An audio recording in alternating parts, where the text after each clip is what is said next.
Just want everyone to know right off the bat that there's nothing wrong with the video portion of your viewing here.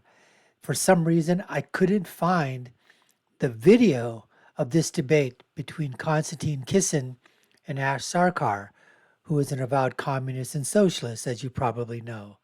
All I could find was somebody put something up there where the audio is mixed in with some still pictures. So with that being said, everything is fine. You're going to love this debate. It's a really, really good one.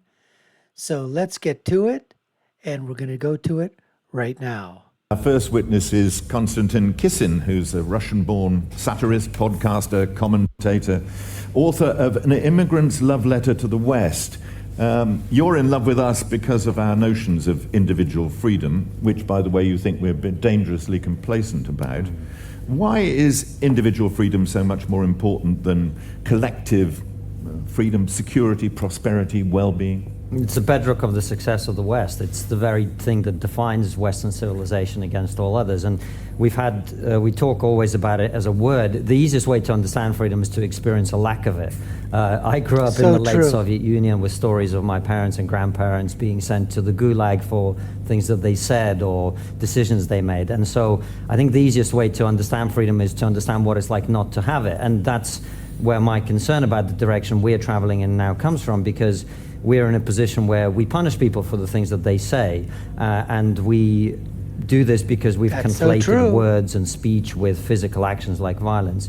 And this is quite a deliberate swapping of meaning, in my opinion, which then allows people to suppress opinions that they don't like in order to advance their own cause. Ash Sarkar? If I were to leap across the stage and tackle you to the ground, that would be an unacceptable curtailment of your freedom. It's quite enjoyable, though. But some people would pay very good money for it. That's my point. But let's say you were in a violent frenzy. You were chucking chairs around. It would be acceptable for me to curtail your freedom in order to prevent harm to others. Yes. Right. What does that have to do with anything? Let's take a more passive example. Let's say I have a fridge full of food and you are starving. Here we go, folks. And I don't want to give it to you. Should we be able to curtail my property rights? Absolutely in order not. that you might have the right to live, the freedom to live? No. So you want to take someone else's property in order to execute your belief in what should happen? I'm saying you are starving and I've got a fridge full of food. Yes. And I don't want to give it to you. Should someone be able to make me give it to you? No. No, even though you would die. Yes. You would starve to death. Yes, because I believe in property rights. Do you have a front door in your house? I do have a front door. There are people who are homeless. Why don't you let them into your home? I would say that property rights can and should be curtailed in order that others might live. So someone might freeze to death should they be forcefully entered into your home. If someone was freezing to death at my door, I would have a moral duty to let them in. A moral duty is a different thing. You're talking about compelling someone through violence, right? You're threatening somebody with violence for not doing something you don't want done. So it's always violent to compel someone to share compelling when they've people got too requires much. violence, yeah. But how can you meaningfully be free if you are starving to death? How can a hungry man meaningfully be said to have freedom? I don't understand. What is the lack of freedom there? If you're starving, how are you free? If you're starving, how are you unfree? Because you cannot exercise your freedoms, you cannot participate in a community of people, you cannot exercise your political rights because you are dying. So freedom means being able to do things because other people have provided them for you. Is that what you mean? I'm saying that freedom means that you are able to act on your human capacity for reason, for critical engagement, to participate in a political community, and you can't do that. You can't do that. It's a very strange argument. As someone who slept in a park for weeks and did go hungry, I don't think I felt any less free. I was just hungry.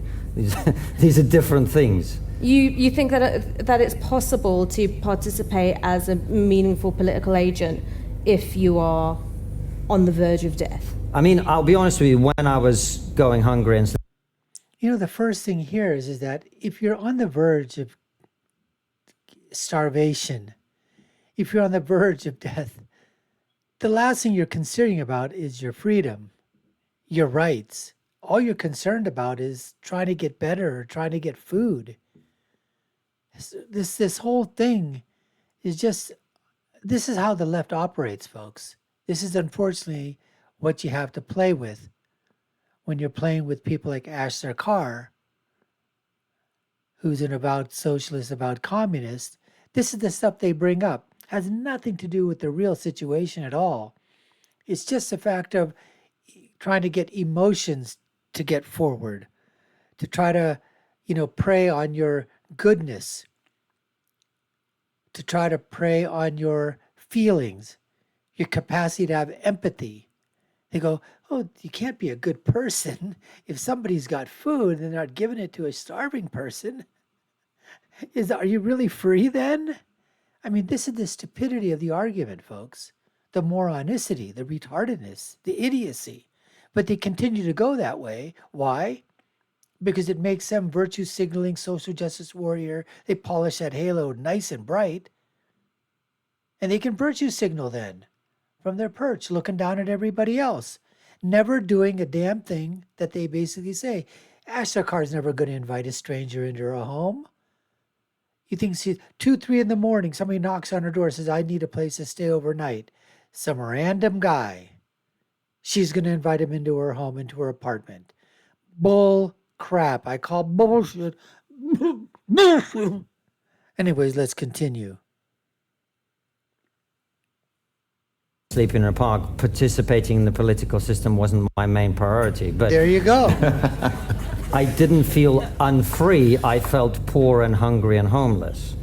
This is not connected to freedom in any way. No, it is not. What you're talking about is you want to enforce on other people your wishes on how they should act in relation to property that they've accumulated, right? That's what you want the power to tell other people what to do with their property. You see how the left, you see how they play this game? You see how Ash is utilizing words? The words are deliberately done to manipulate the conversation, to manipulate it where? Not only with the spoken word, but to manipulate up here at the emotional level. They're tugging at that emotional stream because most people, as soon as you hear starving man, starving person, starving children, starving families, most normal people start to imagine because they know either that feeling or they've seen it before or they can associate their emotions with that. And then now the emotions start to get tugged. It's that tug of war. And basically saying has nothing to do with freedom. But people, when you equate it that way, people go, yeah, well, maybe. I mean, you should. Okay, there's a difference between shoulda, woulda, coulda. It's a difference. People may say all kinds of, you may not give that food, but that is your right to not give it. And you know what? You may be called all kinds of names in the book. Greedy, can't believe he did that or they did that. They don't have any feelings. What type of people are they? Who raised them? Don't they have any common decency? Don't they have any humanity? Okay, all those things may be true. But what does that mean? Every time something like this happens, somebody can come in and force you to give against your will? We're talking about food. What about your home? You got 4 bedrooms. You had 3 children. 3 children have gone to school, college, got their job, got their families. You're still living in the house, you and your wife. Or by yourself. But let's say you and your wife. You got 3 empty bedrooms. There's a lot of need for people, a lot of need for housing. A lot of need for housing. People say, hey, you got to house these illegals, these migrants. We don't know anything about them, these 19, 20, 22-year-old males. We don't know who they are, where they came from, what's going on with them. You got 3 bedrooms. You're not using them anymore. Can they force you? That's what Ash is saying. Not out of compassion, not out of your own free will, but that the state or the municipality or the community or somebody there, and how would that be done? Through violence, through coercion.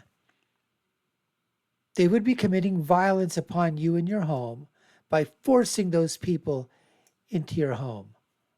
That's what this is about, folks. That's the difference. But they will equate freedom with like lack of food, lack of housing, lack of clothing, lack of this, lack of that. How is a person supposed to be free in a society if he doesn't have any clothes or food? They don't care about that. They don't care about their freedom. They care about getting the clothes, getting the food. Once they have that and they're established a little bit, maybe then they can discuss about being free. Anyways, folks, we appreciate you taking the time to watch. You've been watching the Dr. Nasir Shaikh Show. I've been your host. My name is Dr. Nasir. If you haven't done so already, we'd love for you to subscribe to the channel. You all know what to do. Hit that subscription button if you like our content. Take a look at our other videos here and below. Put your comments, share them with others. My final thought is always, when you're right, you're right. And when you're left, you're wrong. Until next time, folks, take care and stay safe.